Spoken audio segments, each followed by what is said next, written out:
시작.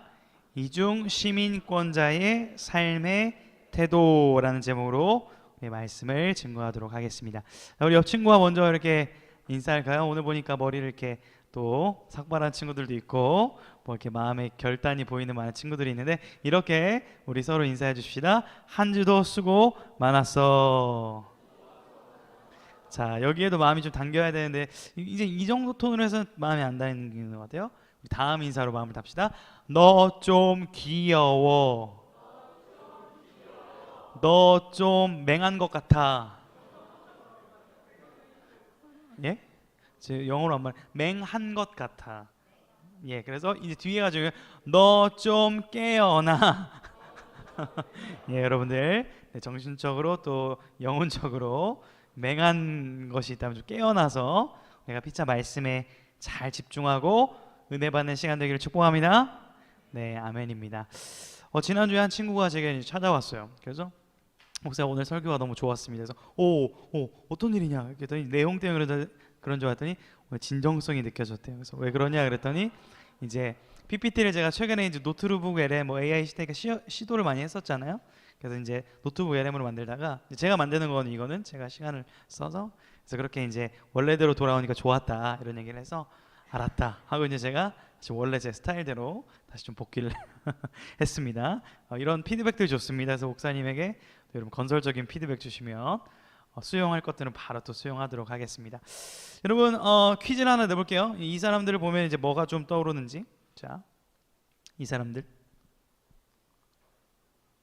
누가 맞췄네요. 준기가 딱 맞췄습니다. 스파이더맨 배우들이죠. 배우들이 여러 명이 있었습니다. 스파이더맨 모르는 사람이 없을 겁니다. 낮에는 어떤 사람이에요? 학생인데 밤에 이제 딱 학교를 마치고 방에서 일이 생기면 어떻게 합니까?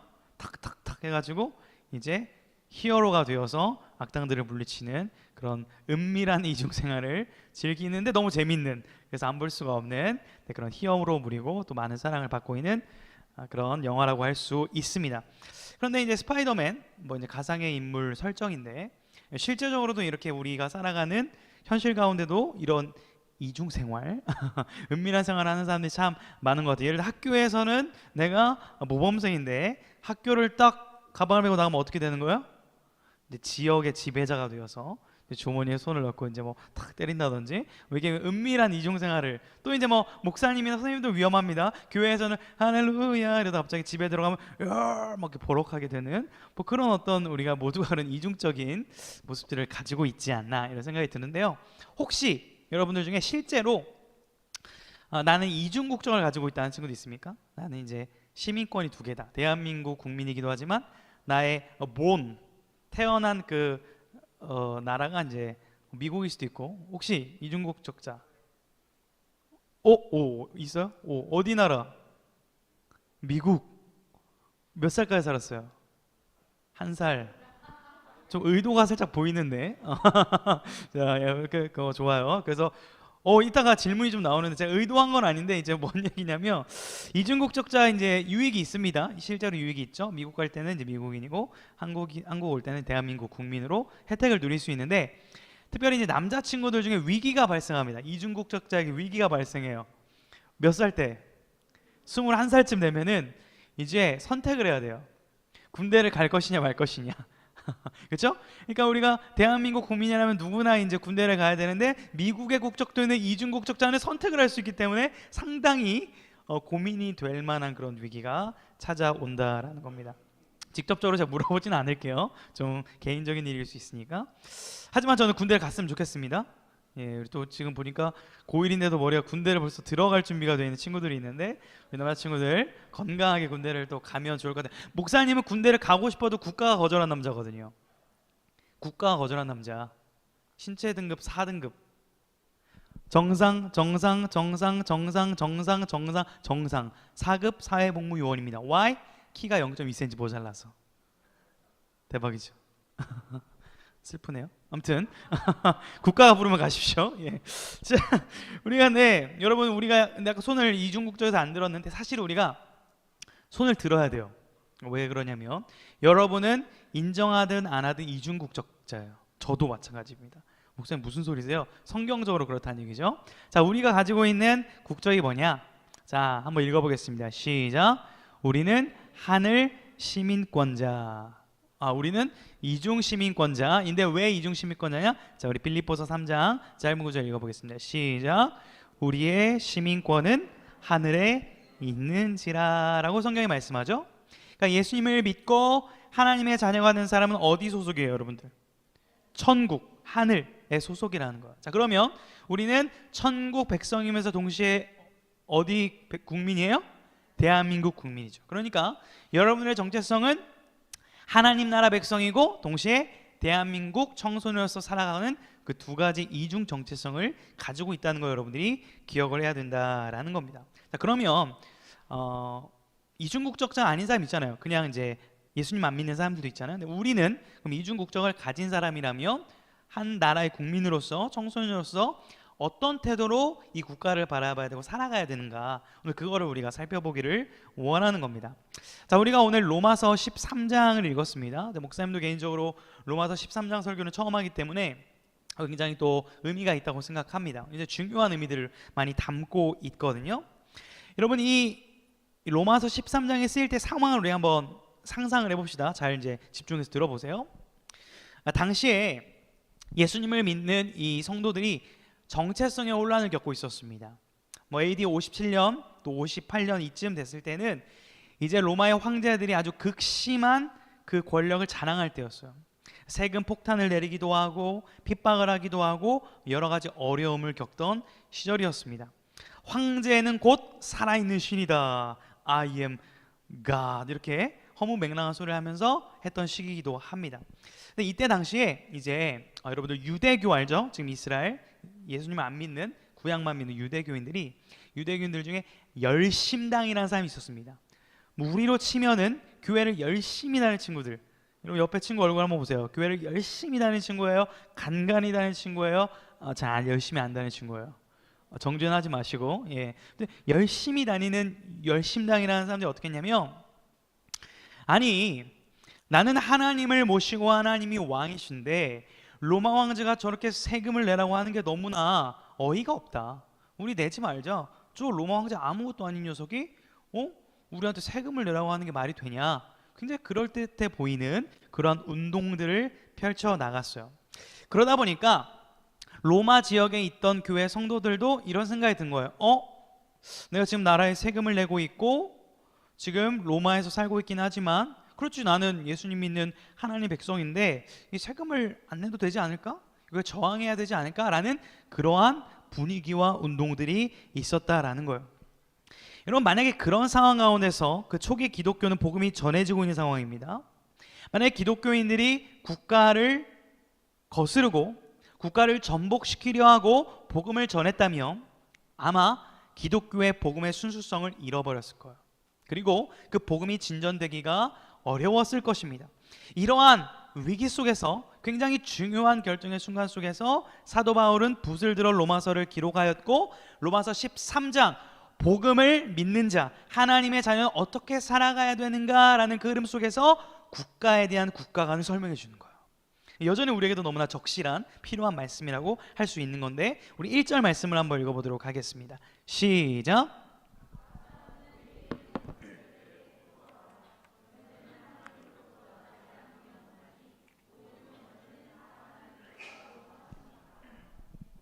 아멘. 여러분, 국가의 지도자들에게, 권세들에게 복종하라라고 합니다. 여러분, 복종이라는 단어들은 좀 어떤 느낌이 들어요? 긍정적이에요? 부정적이에요? 약간 부정적이에요. 왜 그러냐면, 여러분, 우리가 살고 있는 시대 자체는요, 이 권위에 대한 불신이 있는 시대입니다. 그리고 권위에 대한 그거를 해치하려는, 모두가 평등하고 모두가 존중하는 아주 아름다운 그러한 사상이 자리 잡힌 세대를 살고 있기 때문에 어떤 복종이라는 단어를 생각하면 굉장히 거부감이 들기 마련이에요. 그런데 여러분, 복종이란 단어의 의미를 알아야 됩니다. 여기서 복종하다라는 의미는 무엇이냐면 이런 의미예요.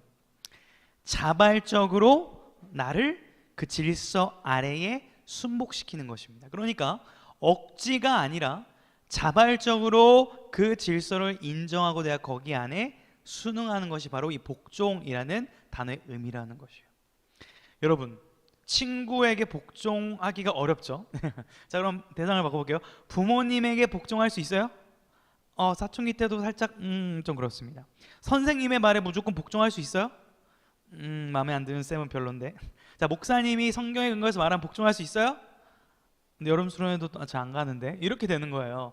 우리가 복종하기가 굉장히 어려운 시대를 살고 있습니다. 그런데 왜 하나님께서는 그 권세자들에게 복종하라라고 말씀하셨을까요? 자, 우리 밑줄 쫙 쳐진데 다시 읽어보겠습니다. 시작. 모든 권세는 다 하나님께서 정하신 바라. 복종의 이유를 그 사람의 됨됨이 능력에 두는 것이 아니라 어디에 두고 있어요?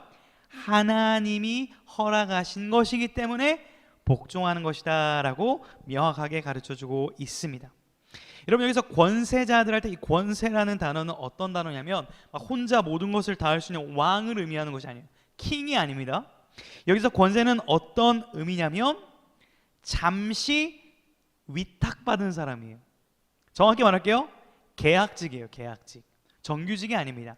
잠시 일시적으로 하나님이 허용하셔서 그 자리에 있는 사람을 뭐라고 한다고요? 권세자라고 하는 거예요. 절대적인 왕의 능력을 가진 자가 아니라 하나님의 철저한 위임 아래 잠시 그 일을 맡은 사람을 권세자라고 하는 거예요. 그렇다면 하나님은 왜 이 국가 가운데, 이 세상 가운데 이러한 권세자들을 두셨을까? 그냥 자유롭게 어떤 높은 사람도 없고 모두가 똑같은 역할을 감당하면 좋을 텐데 왜 국가가 있고 지도자가 있고 권세자들이 있는 것일까라고 생각해 볼 수 있겠죠. 우리 4절 초반부에 보면 이렇게 말씀하는데요. 같이 읽어보겠습니다. 시작.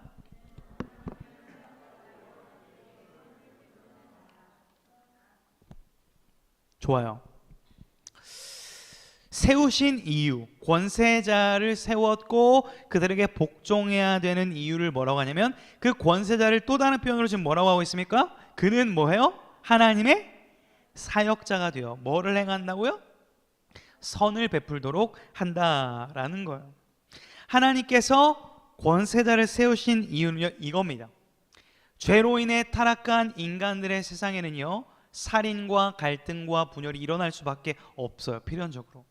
이것들을 억제하고 이것들을 질서 있게 운영하기 위해서 권세자들이 무엇을 합니까?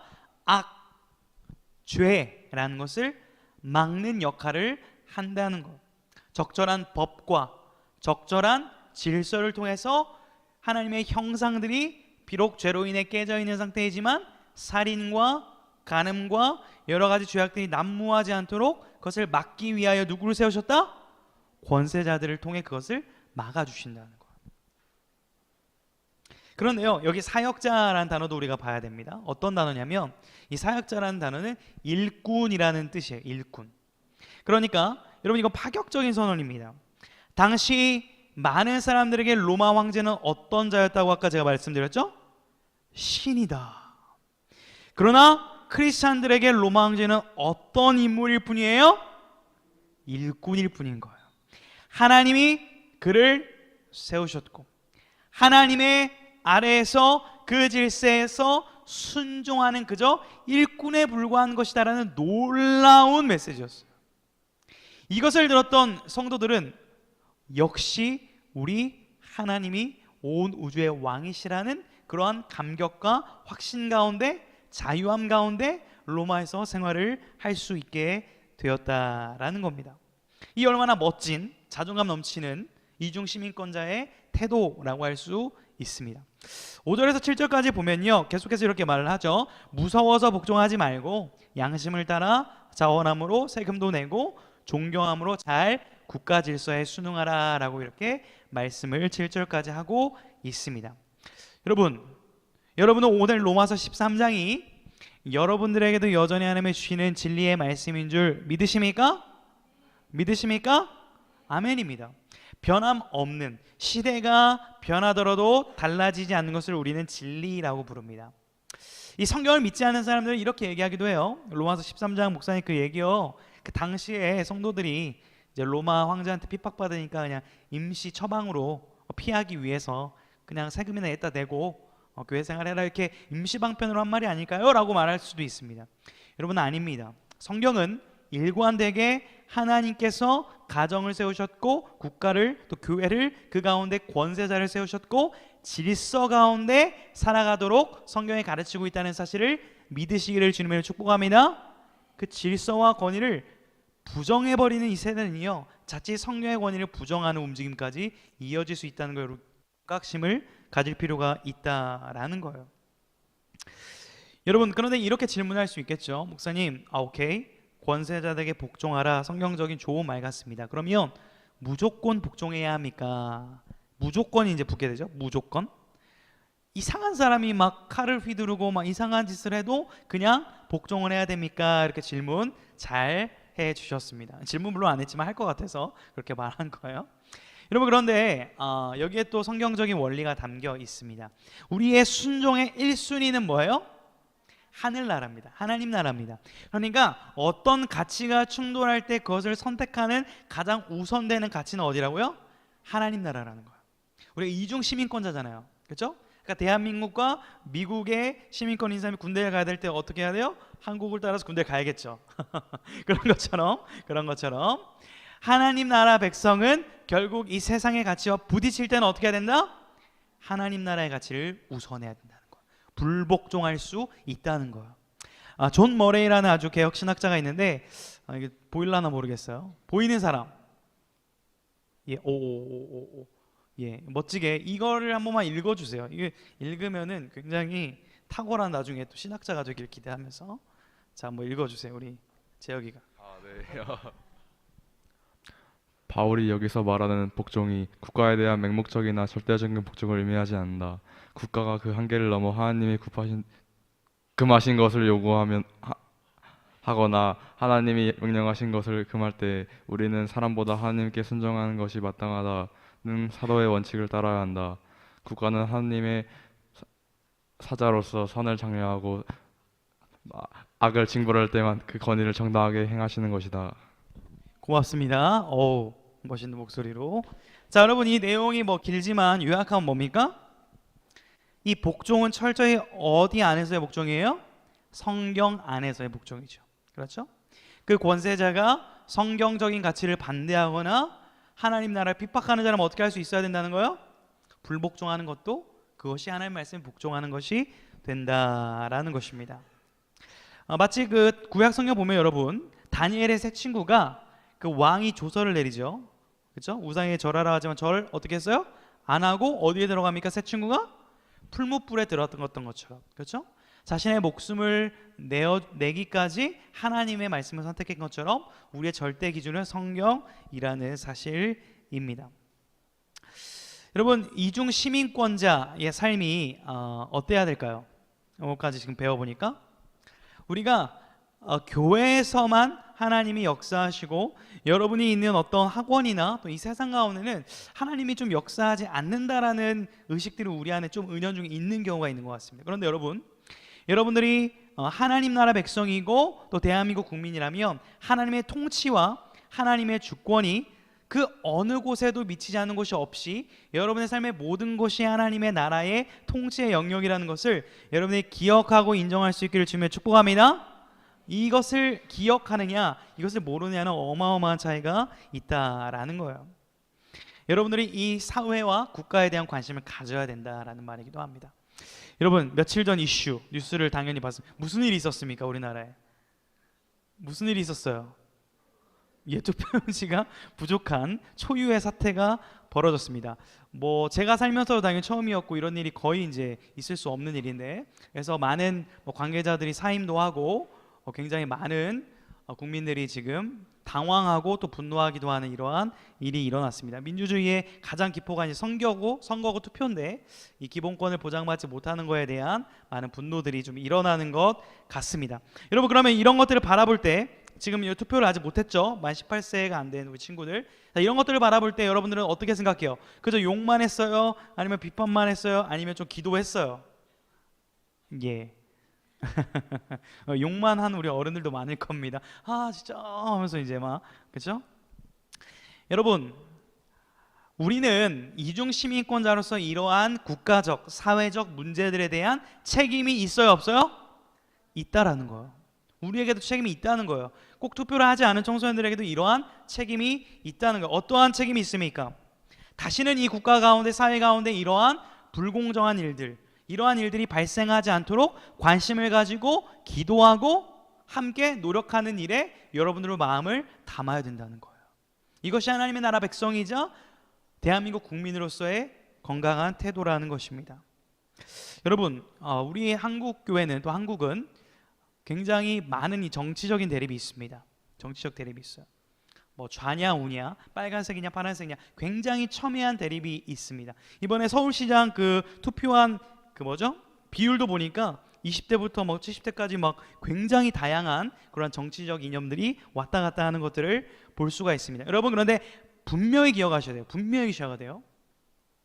특정 사람, 특정 정당이 이 나라 가운데, 이 땅 가운데 온전히 행복하고 온전히 평안한 나라를 이룰 수 있을까요? 없을까요? 없습니다. 그 어떤 위대한 인물도, 그 어떠한 당도 여러분 이 나라 가운데 온전한 평안을 이룰 수 없다는 것을 기억하셔야 돼요. 맹목적으로 추종해서는 안 된다는 거예요. 보수도 진보도 어떠한 정치 체계도 빛과 그림자가 있다라는 거예요. 그러면 크리스찬들은 어떤 거를 더 지향하고 바라보고 이 나라를 위해서 할 수 있는 일이 있을까요? 그것은 바로 따라하겠습니다. 기도. 다시 한번 기도. 목사님, 기도로 될까요? 기도만큼 강력한 게 없습니다. 여러분, 우리 디모데전서 2장 1절 2절 같이 읽어보겠습니다. 시작.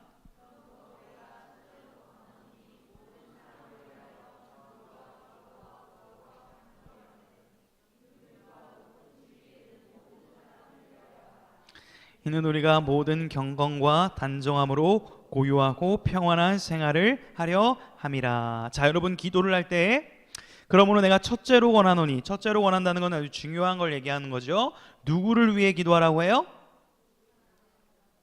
모든 사람을 하되 특별히 누구? 2절에 보니까 임금들과 높은 지위에 있는 사람, 우리로 따지면 대통령과 위정자들, 공직자들. 자, 왜 이런 기도를 하라 그래요? 이는 이유죠. 왜냐하면 우리가 모든 경건과 단정함으로 고요하고 무슨 생활을 하려 함이라? 평안한 생활을 하려 함이라. 여러분, 국가를 위해 기도하는 것, 지도자를 위해 기도하는 것, 결국 누구에게 영향이 올까요? 여러분에게 온다는 거죠. 저 특별히 이번에 교육감 후보들을 여러분 그거 아세요? 선거 용지 오면 되게 막 다들 버리시잖아요. 꼼꼼하게 다 읽어봤어요. 왜 그럴까요? 여러분들을 위해서 정말 좋은 그런 교육 정책과 이런 것들을 해야, 여러분들 지금 고2 친구들은 고교 학점제 첫 마루타로서 힘들잖아요. 우리 고3 친구들은 이제 마지막 그러한 입시 제도를 치르고 있고, 우리 고1 친구들은 고교 학점제 2학년 선배들이 한 그 마루타 결과값 보고 난 이렇게 해야지라는 그런 아주 안일한 생각을 하고 있지만 불안하잖아요. 그러니까 여러분들이 지금 겪고 있는 일상생활의 일들이 결국 어디와 관련이 있어요? 공직 세계와 관련이 있다는 거잖아요. 그렇죠? 그러니까 여러분들이 이것을 위해 기도하느냐 안 하느냐는 어마어마한 차이가 있다라는 거예요. 여러분, 내가 마음에 드는 사람만을 위해 기도해야 될까요? 여러분, 목사님 마음에 들어요, 안 들어요? 감사합니다. 예. 마음에 들어요, 안 들어요? 예, 든다면 감사한데, 혹시 마음에 안 드는 친구가 있다면 그럼에도 저를 위해서 기도해 줄 수 있기를 부탁해 봅니다. 개인적인 게 아니라 제가 바르게 서 있어야 여러분들에게 바른 하나님의 말씀들이 공급되기 때문에 여러분들이 저를 위해, 또 선생님들을 위해 기도하셔야 되는 거예요. 마찬가지로 국가의 지도자들 여러분들이 위해 기도할 때 그들이 바르게 정치하고 생활할 때 어떻게 돼요? 우리 생활 가운데 경건하고 평안한 생활을 이룰 수가 있게 되는 거예요. 저는 바랍니다. 지금부터 여러분들이 국가와 지도자를 기도하는 청소년들이 되어서 어느 훗날에는 여러분들이 국민들을 위해 하나님 나라 백성으로서 국가에서 쓰임받는 자들이 나올 수 있기를 주님의 축복합니다. 대통령이 나오면 좋겠습니다. 이 지역구 의원 좀 나가세요. 여러분, 정치 세계 가운데 기독교 생활을 가지고 하나님을 의지하는 정치인들이 많아져야 됩니다. 자신의 생각이 아니라 하나님의 말씀으로 통치의 이념들이 이루어지는 그러한 크리스찬 정치인들이 많아져야 돼요. 그런 크리스찬 문화 예술인이 많아져야 됩니다. 그런 크리스찬 사회복지사들이 많아져야 되고, 그런 크리스찬 교육계 선생님들이 많아져야 돼요. 이것이 저의 비전이고 꿈입니다. 여러분, 결국 우리는요, 결국 예수 그리스도를 바라볼 수밖에 없어요. 왜 그럽니까? 우리 주님께서 완벽한 모델이 되어주셨기 때문입니다. 예수님은 하나님의 본체를 가지셨지만 그 본체를 취할 것으로 여기지 않고 이 땅에 성육신하여 오셨어요. 온 우주 만물의 왕이신 그분이 로마 황제에게 세금을 내셨습니다. 그분에게 굴복하거나 그분에게 항복한 것이 아니죠. 십자가를 지시기까지 그분이 평안한 생활을 하시고 그분의 십자가의 복음 사역이 원만하게 증거될 수 있도록 하나님이시지만 동시에 이 땅 가운데 그 권위에 일시적으로 순복하는 모습을 보여주신 것입니다. 그 과정 가운데 십자가를 지시고 우리를 구원하신 것입니다. 여러분, 그러므로 예수님의 그 십자가의 대속으로 인해 여러분에게는 영원한 천국이라는 시민권자 도장이 성령님을 통하여 인쳐졌다는 사실을 여러분이 믿으시기를 주님의 이름으로 축복합니다. 여러분, 이것을 믿는 자라면, 거룩한 하늘의 시민권을 가진 자라면 여러분들이 이 나라를 바라보는 눈이 달라져야 돼요. 이 나라 가운데 하나님의 통치가 임해야 되는구나. 여러분들은 이제 2년 뒤에 성인이 되고 투표를 하거나 여러분들이 어떤 정치에 참여를 혹시 하게 된다면 여러분들 그냥 부모님이 해준 말, 남들이 해주는 말을 위두르는 것이 아니라 여러분 성경을 읽고 여러분들이 분별하고 기도하며 누군가에게 소중한 한 표를 던질 수 있기를 주님의 이름으로 축복합니다. 그런 진지하고도 경건하고도 하나님을 의지하는 한 명 한 명의 기도를 통하여서 하나님은 모든 것이 합력하여 놀라운 선하고 아름다운 일을 이루실 것이기 때문입니다. 그러므로 여러분들, 이 세상에 공의와 정의가 무너졌고 또 불의하다는 것 때문에 낙심하고 절망될 때에 그 사람들을 주목하는 것이 아니라 그 사람 위에 넘어 있는 통치자이신 하나님을 의지하시길 바랍니다. 그리고 하나님께 기도할 때에 나의 힘으로는 되지 않는 일들이 하나님의 주권 가운데 변화되고 더 나아지고 선으로 이루어지는 것을 목도하게 되는 그러한 역사를 경험할 수 있기를 주님의 이름으로 축복합니다. 아멘.